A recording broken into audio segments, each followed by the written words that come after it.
Welcome to the Mad in America podcast, your source for science, psychiatry, and social justice. Hello, and welcome to the Mad in America podcast. I'm Richard Sears, science writer for Mad in America. I'm here today with Dr. Lucas Richert, the George Urdang Chair in the History of Pharmacy at the University of Wisconsin-Madison and historical director for the American Institute of the History of Pharmacy. He's published several books, including A Prescription for Scandal, Conservatism, Consumer Choice, and the Food and Drug Administration during the Reagan era, Strange Trips, Science, Culture, and the Regulation of Drugs, and most recently, Break On Through, Radical Psychiatry, and the American Counterculture. His fourth book, Cannabis, Global Histories, will be available later this year. Welcome, Dr. Richert, and thank you for speaking with us today. Hey, thanks for the invite. All right, so we're just going to jump right in. First, I just wanted to ask you about what brought you to the discipline of pharmacy and psychiatry. Yeah, sure. I guess first off, Richard, thanks for having this conversation with me. It's always nice to share my ideas and thoughts and work, and I really enjoyed contributing to Mad in America. I respect what you guys are doing, and hopefully I can write for you more in the future. The history of psychiatry and mental health has often been a really big draw for professional historians and the public more generally, and that includes me. So I think the subject area is just by nature incredibly important and incredibly fascinating, especially now in the midst of this pandemic. About me, I guess I started out as a scholar of the pharmaceutical industry. It was around 2008, 09 that I found some historical documents that talked about radicals in mental health. And this was set in the 1960s and the early 1970s. And these mental health radicals, they described themselves this way. They identified with certain countercultural values. They cared about really relevant issues, things that we talk about right now. Racism and the environment and militarism and political division. So it really grabbed a hold of me when I got these documents. It just sort of, these documents sunk their teeth in pretty deeply. And anyway, getting a hold of these historical documents, I guess, was a catalyst. I was in Philadelphia at a library, and I just thought, whoa. Wow. This could make for a really intriguing project. And so that turned out to be Break On Through. And so it was a pretty fascinating personal journey to try and develop the project and write the book. And so, yeah, I guess that's kind of it in a nutshell, Richard. And I suppose what I wanted to do was write a different kind of book, maybe. A lot of excellent authors and scholars had already written about specific treatments that have been featured on Mad in America. So a lot about antidepressants, a lot about ECT, a lot of work already features on Mad in America about psychoanalysis and biological psychiatry. So that a lot of fantastic authors have done that. And so I guess what I tried to do was write a more expansive, slightly more experimental book, and try and offer a sort of reinterpretation of medical and mental health knowledge in the 70s. So I want to talk a little bit about kind of the turn in the period you're writing about, the 70s and the counterculture from the 60s as well, and the turn in the larger social world towards kind of social, economic, and political concerns. And we kind of got the biopsychosocial model from that in psychology. So instead of just concentrating on biological and genetic stuff, we also, started looking at psychological concerns, so more inside of the person. How do you feel? What's going on with anxiety, inner states, and also the environmental, social concerns. What's going on around you? What's going on with the groups that you're a member of? I wonder if you could speak a little bit to maybe specific events or decisions or just anything like that within the discipline of psychiatry that got us to that point. Yeah, Richard, your question speaks really to the complexity and the change during the 60s and the 70s. And you sort of said it all, like there's lots happening with different events and decisions and disagreements and problems, both within psychiatry and psychology, or, I guess some people call them the psi disciplines, but then also outside in society. So I guess what I try to do in the book and in some of my other writings is capture just how complex the era was. So mental health knowledge and practice was highly contested. Debates about the self and techniques like psychoanalysis and other techniques were supercharged at given times. So that expansive big picture approach that I took was, I suppose, a way to try and capture just how many ideas and issues were floating about in the 60s and the 70s and connect what was going on with the counterculture and Vietnam protests with what was going on within the American Psychiatric Association, within the American Psychological Association. So I suppose what I want to get across to listeners is that, certain bodies of mental health knowledge, whether or not it was psychological or psychiatric, weren't fixed in any sort of way. And that this knowledge, I guess, shouldn't be regarded as universal, shouldn't be regarded as atemporal or even 100% objective. And just by putting sort of a spotlight on the 60s and the 70s, you can see just sort of how fluid that knowledge was. Within the sciences, the psi disciplines, there were struggles over the validity of psychoanalysis. Some of the radicals I unpick and sort of showcase in Break On Through talked about the need for more evidence-based approaches and biological approaches.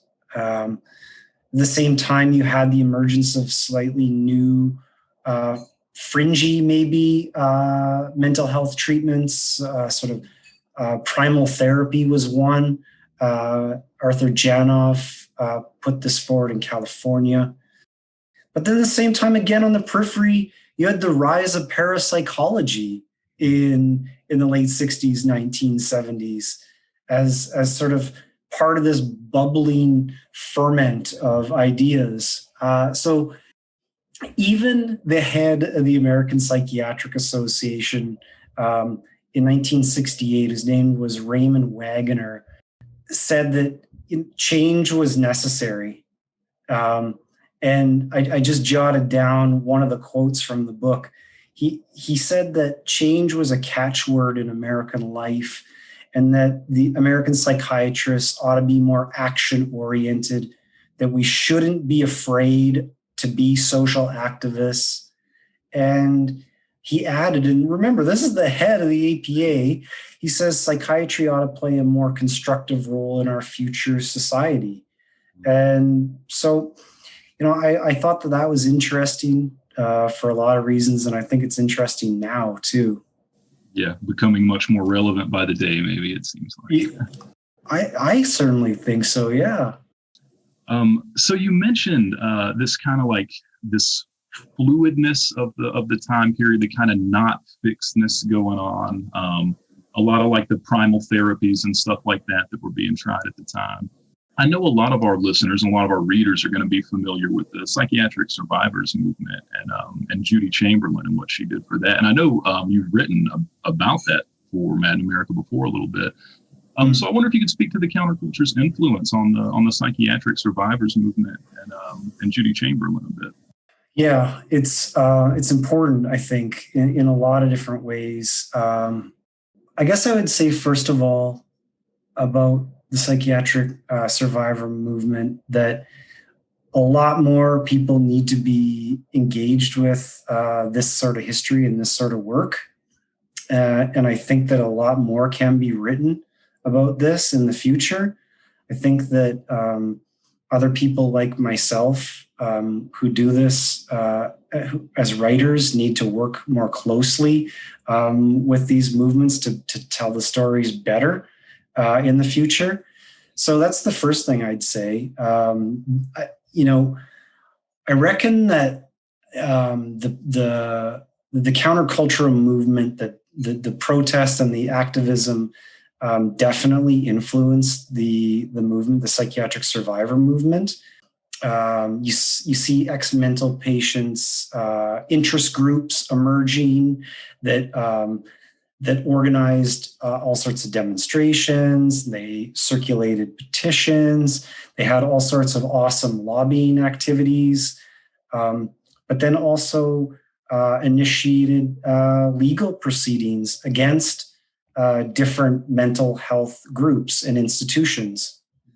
So there's a real sort of connection institutionally and the way they actually acted between sort of the countercultural anti-war activism, civil rights activism, and then also the psychiatric survivor movement activism. And so it's important to think of them as part of a whole, if you will. One historian, his name is Jeffrey Riome, has made the case that the psychiatric survivor movements didn't necessarily achieve the level of support of African-American civil rights or anti-Vietnam protesters, but they still exerted a very real, very tangible influence on mental health policy and on terminology. I guess I just look forward to reading more in the future about this. I don't think that the book has been written on the influence of the psychiatric survivor movement. So I'm looking forward to learning more myself. So you write about the 70s that radical ideas either matured, faded away, or became mainstream. Kind of a lot going on at the time. Like you mentioned earlier, a lot of radical ideas all over the place. So I'm wondering if you could maybe speak to that a little bit, maybe give us an idea about what a radical idea maturing looks like versus what one becoming mainstream looks like. I think cannabis is a good example.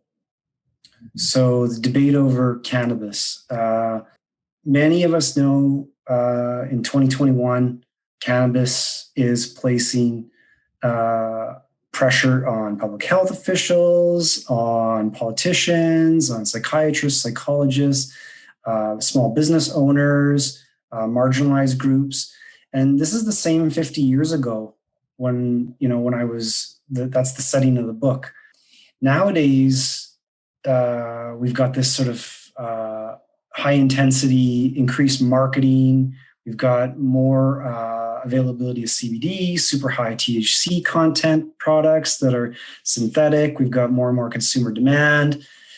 And I guess what I tried to do in the book and in some of my other work is try to understand the links between cannabis and mental health policy and sort of connect the past and the present. So what I do is I sketch some of the theories and debates about cannabis and mental health in the 1930s, 1940s, and then really focus in on the 60s and the 70s. And for the longest time in the US and other places, cannabis was thought to drive you totally nuts. And public announcements and posters suggested that, a single puff would turn you into some sort of axe murderer or some sort of sexual deviant. And, many mental health specialists, whether or not it was psychiatrists or psychologists, supported that idea in the courts and beyond. But then there's a bit of a shift in the 60s and the 70s where you see some of the radicals that I talk about in the book are suggesting that it's actually time to look a lot more closely at the sort of causal and the associative links between mental illness and cannabis use. That you couldn't just say you're going to go bonkers if you smoke a joint. You're not going to become a murderer. You're not going to become a prostitute. You're not going to have a schizophrenic break.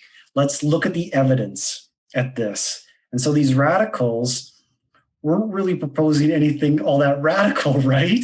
They're saying, let's actually study this and let's not just make these huge leaps. And so I guess what I'm saying, to answer your question in a roundabout way, is that this idea has matured over time, that the mental health establishment has called for more science, and you've seen more studies growing. And I guess I'm hesitant to say that cannabis medicine has become mainstream. So the difference between mainstream and matured, I wouldn't say cannabis medicine has become mainstream, especially since it's still Schedule 1 of the Controlled Substances Act, and it's federally illegal. But it's the idea that it isn't going to always cause mental health breakdowns, cause problems, has matured since the 60s and the 70s. And then about what about an idea of becoming mainstream? Can you think of an example of that, like something from the 70s that is kind of in the mainstream now?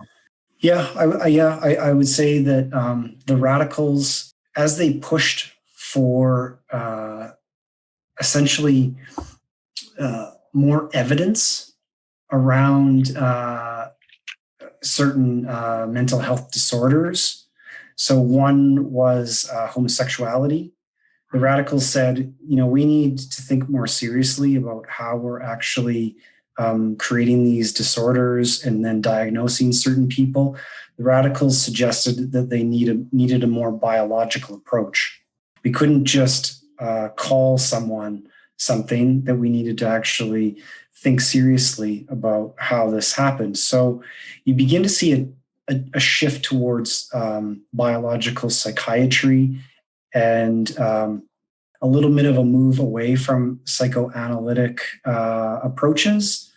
And I'd argue, and others have written more forcefully and better than I can about the struggle between biological psychiatry and psychoanalysis. But I suppose I'd go out on a limb and say that this is an idea that has become mainstream, that the biological approach has become mainstream, which is rooted obviously much further back than the 60s and the 70s, but this is something that the radicals were talking about. So you were talking just a few minutes ago about Cannabis, the newer book that's coming out this year. It's also about cannabis. So I'm wondering if we could talk a bit more about that, and specifically why for so long we've considered certain interventions or certain drugs therapeutic, antipsychotics and antidepressants and things like that, versus what some people have called like indigenous drugs, cannabis and maybe psilocybin, mescaline, things like that. I wonder if you can speak to that a little bit. Like, how do we get to where we're going to call this class of drugs therapeutic versus this one that's not, despite a lot of maybe more story-based evidence, but becoming every day more scientific-based evidence as well. So I'm not in the building right now. I work at a school of pharmacy in Madison. Within the building, we have some researchers who are studying psilocybin for treatment-resistant depression.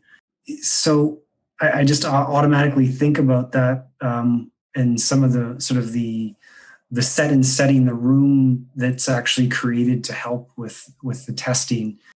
I guess what I'm trying to get at, Richard, with your question, drugs become therapeutic or regarded not therapeutic because we decide that. And how do we decide what's legitimate and illegitimate, legal and illegal? Well, it has to do with risk reward calculations, the safety involved. So you have a process that involves doctors and scientists like the ones at my building, and then you have political actors, champions. You have movements, whether or not it's the psychiatric survivor movements, or you have folks like police chiefs and police forces, agencies such as the DEA and the FDA that all work within this melting pot. With, there are innate, obviously, power differentials within that melting pot, but essentially what you see is that the decision-making process has to do with, that sort of complex way of understanding safety and risk. The relationships between humans and drugs is overwhelmingly, I should say, dependent on context. Shanghai is not the same as San Francisco, which is not the same as the Andean mountains in Mexico, or the plains of Oklahoma, where certain indigenous groups have used mescaline and psilocybin for hundreds, if not thousands of years as part of sort of sacramental communion and ways of connecting with their gods. Whereas I suppose other white settler colonials might say we want to use this plant and its derivatives for purely medical purposes and divorce it from sort of these religious uses. Also, sort of to your point and to your question, is how do you medicalize a given substance? Does it begin as a medical substance, or is it begin as sort of a multi-use dual substance? So something like ayahuasca or cannabis or mescaline or psilocybin began as substances that served multiple purposes and had multiple meanings, whereas antidepressants and antipsychotics were a product of Western medicine and emerged as part of a pharmaceutical process. So you've kind of spoken about how a lot of this stuff you're writing about is tied up in these kind of systems of power that exist really all over the place. And you've written critically about the history of psychiatry, kind of especially charting some of these radical movements. I'm wondering if you yourself have faced any obstacles because of that you can remember, any significant pushback you can recall. Yeah, it's a good question. I guess automatically I go to, I faced obstacles and pushback that were both external and internal. I don't want to make this too much about me, but some of the obstacles I faced were self-doubt. Can I get this project done? Am I good enough to do this project? Right? So that's an obstacle. I mean, a lot of people in everyday life, in academia, business, elsewhere, I mean, there's that sort of nagging self-doubt that hangs around over our heads. So that's one thing. But also, was this project feasible? Was it something that was achievable? And does it really make a mark? And I think, I played around with that. And I think it is important that we think about psychiatry, psychology, mental health knowledge from different perspectives. And so that's what I was trying to do with my book and my writing, is not just focus on the elite doctors and people in positions of power, but also wider societal trends And I think it is ultimately valuable to have that sort of approach. So internally, there's that, but then externally, I did have, I guess maybe, I don't know if it was an obstacle or pushback or what, but I mean, actually getting a hold of the records is sometimes troubling for writers. I mean, you can do interviews and you can mine other sorts of data, but the American Psychiatric Association, as much as I tried to get a hold of records, simply didn't want to play ball. And that is perfectly up to them to share their records and their documents. But at the same time, in making a case about radicals in the American Psychiatric Association, I think that that sort of barrier is one that I don't think hindered the book and my writing too much, but definitely it leaves the door open for other writers and scholars in the future to build on what I've done if they can get access to APA records. All right.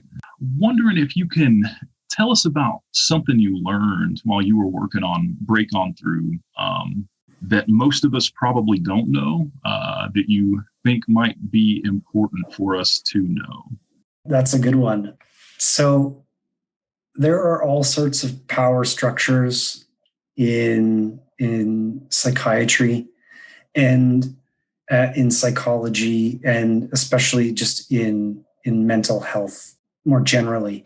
So I think about these power structures in and around psychiatry. So I think about them, again, within the institution of psychiatry, but then I also think about it's important to recognize the power structures outside of psychiatry and how it reinforces them. So how does mental health knowledge reinforce or challenge existing hierarchies and power differentials in society? That's sort of like a preface to what I want to talk about, which is the idea that nowadays gender, feminism, and sex are very important. Just like with the Black Lives Matter movement, is so important that we think about divisions within society. And one thing that I learned in all the research that I did is just how much psychiatry itself underpinned traditional definitions of gender and how psychiatry, in a lot of ways, also was challenged by feminism and the sexual politics in the 1960s and the 1970s. And ultimately, you begin to see a bit of a reassessment of certain sexual and gender-based hierarchies throughout the 70s. So it was a real learning experience for me.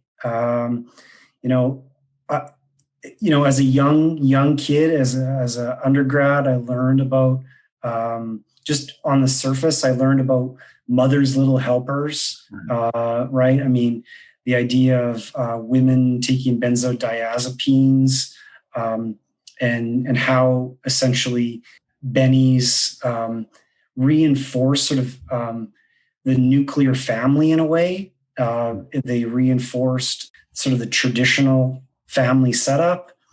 And so in writing the book and learning more about radicalism in mental health, I found that pushing back against these practices and prescription of benzodiazepines, pushing back against mothers, little helpers, actually challenged notions of the, quote unquote, dutiful mother and the obedient housewife, and essentially that a lot of people felt that the mental health establishment was a means to control women, a means to, mental health was a way to police or surveil propriety.